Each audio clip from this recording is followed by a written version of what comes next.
Alors, dans cette étude, je pense que c'est la première fois depuis que je suis pasteur, en fait depuis 2003, il n'y aura pas de texte biblique. Parce que dans le cadre de la série actuelle sur l'Église, ben, c'est une portion où on parle plus d'organisation, d'application. Alors, voilà. Et la semaine dernière, on avait commencé à regarder les moyens de devenir membre. Et ce soir, je vais débuter par une question qui me semble plus importante qu'elle ne paraît. Excusez-moi. Est-ce qu'une personne devient membre en se faisant baptiser? Et je réponds oui à cela. Dans certaines églises, ils vont baptiser, puis ils vont attendre pour que la personne devienne membre. Personnellement, je ne crois pas que ça devrait être comme ça. S'il n'y a pas d'obstacle pour baptiser une personne, ben, il n'y a pas d'obstacle pour la recevoir comme membre. Puis si quelqu'un dit je veux me faire baptiser, mais je ne veux pas devenir membre, je pense qu'il faut attendre pour la baptiser. Il y a quelque chose qui n'est pas compris. Alors, comme j'ai mentionné, il y a certaines églises qui baptisent des gens sur la base de leur profession de foi, mais attendent plusieurs mois avant de recevoir comme membre pour voir s'ils sont sérieux. On n'est pas loin de baptiser sur la base de la profession de foi, mais de recevoir comme membre sur la base des œuvres. Mais personnellement, je ne vois pas cela dans les Écritures. Et il y a deux raisons qui me poussent à rejeter ce décalage entre le baptême et la membriété. La première raison, c'est que la membriété, c'est le fait de plonger dans la vie d'Église. C'est le pas d'entrée. Première étape, on se fait baptiser. Et c'est en Église que le combat chrétien se vit. Dire à quelqu'un, faut que tu nous montres ton sérieux, c'est comme si on le laisse combattre seul, sans la solidarité en Église. Puis on dit, ben, si on voit que tu te débrouilles bien, on va t'accueillir comme membre. Et il me semble que la décision de se faire baptiser, en principe, c'est déjà une marque de sérieux. La deuxième raison, c'est que le décalage entre le baptême et la membriété constitue une séparation théologique. Par le baptême, la personne témoigne de son union à Jésus-Christ, et plus tard, par sa membriété, cette même personne témoignera de son union à l'Église. Et on se trouve ainsi à séparer Jésus-Christ de l'Église, la tête du corps. La personne marque son union à la tête, mais pas au reste du corps. Le corps, ça va venir plus tard. Et je trouve que c'est un problème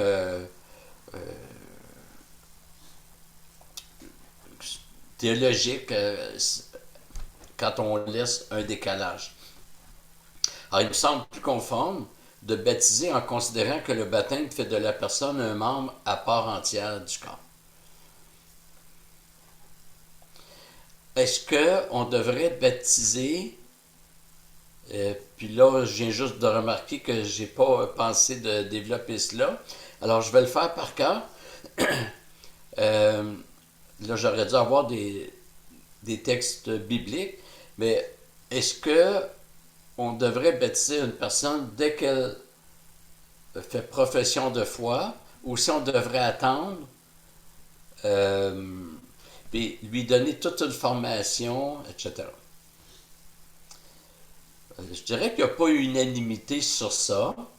Je vois euh, une approche qui me semble un petit peu précipitée quand on baptise des personnes sans avoir pris de temps avec elles. Euh, Ça se fait dans certaines églises. Par exemple, il y a un culte de baptême, puis le pasteur dit est-ce qu'il y en a d'autres qui veulent se faire baptiser? Et il y a des visiteurs, puis souvent, c'est des jeunes qui vont y aller. ce qu'on voit dans la Bible, c'est que quand il y avait des prédications euh, en Palestine, ben, c'est des Juifs qui connaissaient l'Ancien Testament depuis leur tendre enfance. On leur avait parlé du Messie à venir. Il y avait tout un bagage. Et quand ils se convertissaient, c'est parce qu'on leur disait, ben, vous savez, le fils de David, là, mais c'est lui. Donc, il y avait toute une préparation déjà.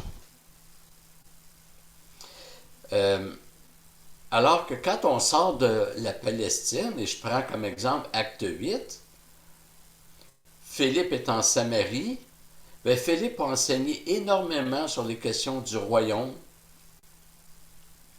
et ça englobe la personne et l'œuvre de Jésus-Christ.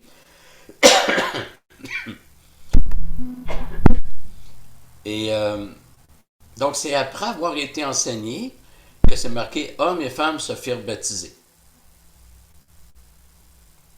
C'est un texte qui est intéressant aussi parce que c'est pas hommes et femmes et enfants. C'est hommes et femmes se firent baptiser. Puis à l'époque, on devenait un homme ou une femme, on était considéré comme homme ou femme à 12-13 ans. Et on continue dans Acte 8. L'eunuque éthiopien lisait Ésaïe 53. Puis Philippe l'enseigne à partir donc de Moïse et des prophètes sur ce qui concerne le Christ. Nous, quand on lit ça, on a l'impression qu'il a passé peut-être une heure et quart avec lui, mais ça a pu durer plusieurs jours. Il n'y a aucun problème avec ça. L'eunuque éthiopien était, je pense qu'il était premier ministre d'Éthiopie. Et ces gars-là voyageaient avec une grosse délégation. L'Éthiopie, c'est au sud de l'Égypte. Et les dignitaires voyageaient avec une grosse délégation et il y avait des vivres. Ils pouvaient s'attarder au désert plusieurs jours.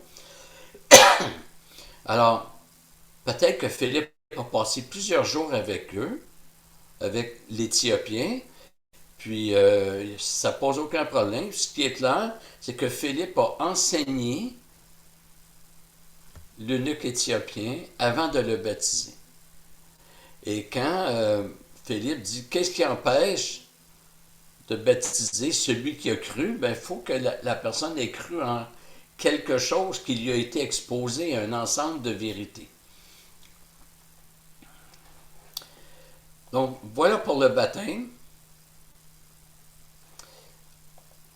On avait vu aussi que la deuxième porte d'entrée pour adhérer à l'Église, pour devenir membre, c'est par transfert. C'est dans le cas où une personne aurait été baptisée à une autre Église, qu'elle veut joindre la nôtre.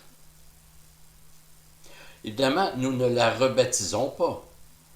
Nous allons reconnaître, si c'est une Église, je vais dire évangélique, là, mais je me rappelle qu'à Montréal, on avait reçu quelqu'un qui avait été baptisé dans une église unitarienne. Les unitariens, c'est ceux qui rejettent la Trinité. En tout cas, c'est une catégorie, c'est une théologie qui rejette la Trinité. Il y a d'autres théologies, comme celle des témoins de Jéhovah. Mais les unitariens croient qu'il y a juste une personne en Dieu qui s'est présentée tour à tour sous trois formes différentes. Dans l'Ancien Testament, c'est comme Père. Pendant l'incarnation, c'est comme Fils. Puis à partir de la Pentecôte, c'est le Saint-Esprit. Mais c'est juste une personne. Là, je vais caricaturer un peu.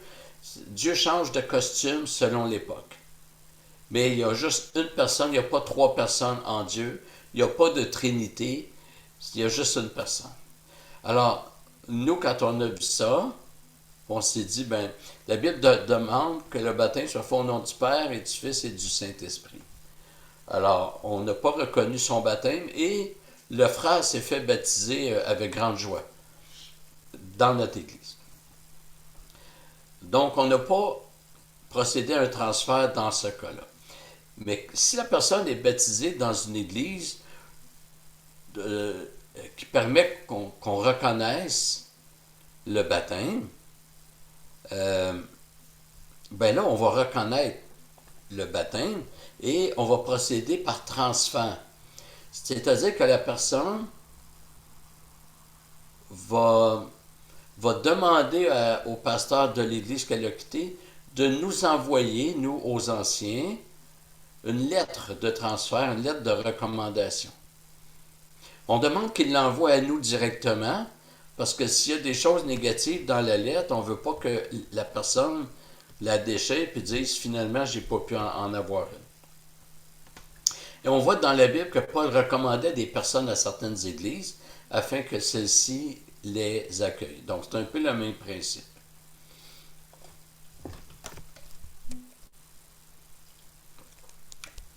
Il se peut qu'une personne ait été excommuniée dans une autre église et qui demande de devenir membre de la nôtre. Dans ce cas, les anciens vont examiner la situation.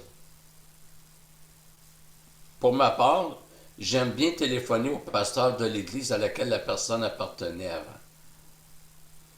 À moins que la lettre de transfert soit élogieuse, c'est toujours ce que je fais. Il y a des pasteurs qui ne disent pas tout dans une lettre et il n'y a rien de mieux qu'une bonne conversation. Mais si une personne a été excommuniée dans une autre église, les anciens, donc de notre église, doivent prendre un temps pour entendre la personne. Dans certains cas, c'est pour hérésie. J'ai connu un pasteur qui était dans une famille d'église dispensationaliste et qui, en étudiant les Écritures, est devenu réformé baptiste. Donc, ça implique la théologie des alliances, ça implique de rejeter la théologie dispensationaliste. La famille d'église à laquelle il appartenait l'a excommunié, l'a discipliné. Quand il est arrivé chez les réformés baptistes, vous comprendrez qu'on n'a pas tenu compte de cette excommunication parce que ça ne constituait évidemment pas une hérésie. Puis je vous dirais que si un de nos membres devenait dispensationaliste, nous ne considérerions pas cela comme une hérésie. On verrait ça comme une divergence. Mais comme ça ne nous a, comme c'est pas central, une personne peut être sauvée tout en étant dispensationaliste. Pas comme une personne qui prierait Marie, là. Si la personne a été excommuniée pour un péché, on va aussi examiner cette situation.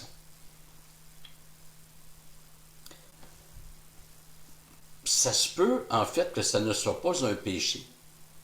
Il y a des églises, peut-être plus aux États-Unis, mais il y en a quand même ici. Il y en a même une à Drummondville, où prendre un seul verre d'alcool est un péché. Dans d'autres églises, une femme qui porte un pantalon pêche. Imaginez que un, un frère qui aurait été excommunié parce qu'il aurait pris une bière ou une femme qui est excommuniée parce qu'elle a porté un pantalon, ben nous, on ne reconnaîtrait pas ça comme péché. C'est parce que ce n'en est pas. Un péché, c'est une transgression de la loi de Dieu. Il n'y a pas de loi qui empêche de prendre un verre d'alcool. Il y a une loi qui... la Bible dit de ne pas s'enivrer. Puis le pantalon, c'est la même chose. La Bible dit que la femme doit avoir une tenue qui la distingue. Mais il y a des femmes qui sont en pantalon avec une blouse, puis je ne m'habillerais pas comme elles. C'est vraiment distinct. Ça se peut aussi qu'une personne ait été victime d'une injustice dans son église précédente et que l'excommunication soit totalement injuste. Un jour, alors que j'étais pasteur à Montréal, un jeune homme nous visite. Il me dit qu'il a été excommunié dans son église précédente. Alors, j'ai dit, écoute, on va le prendre un café. Il m'explique qu'il était marié avec la fille du pasteur et que celle-ci a couché avec un autre homme. Et que le pasteur, au lieu de discipliner sa fille, a préféré excommunier le mari, l'accusant de ne pas avoir pris soin de son épouse. Il a victimisé sa fille, puis pour la victimiser, il a eu besoin d'accuser le mari. Alors, ce que j'ai fait, j'ai dit, écoute, moi, ce que je te propose, c'est que toi et moi, on rencontre ton ancien pasteur, ton ex-beau-père. Bon, finalement, il n'a pas voulu, alors ça m'a mis un doute, là. Mais vous comprenez que c'est vraiment du cas par cas. Euh, on doit vraiment examiner la situation. Ce qu'il ne faut jamais faire, c'est dire, t'es excommunié ailleurs, c'est pas grave, viens-t'en. Ça, c'est un mépris envers l'église locale, l'autre église locale. Le seul cas où je serais vraiment embêté, c'est si on sait que que l'autre église est vraiment c'est une église qui est excommuniée pour n'importe quoi, puis c'est vraiment un cirque. Là, je serais plus embêté.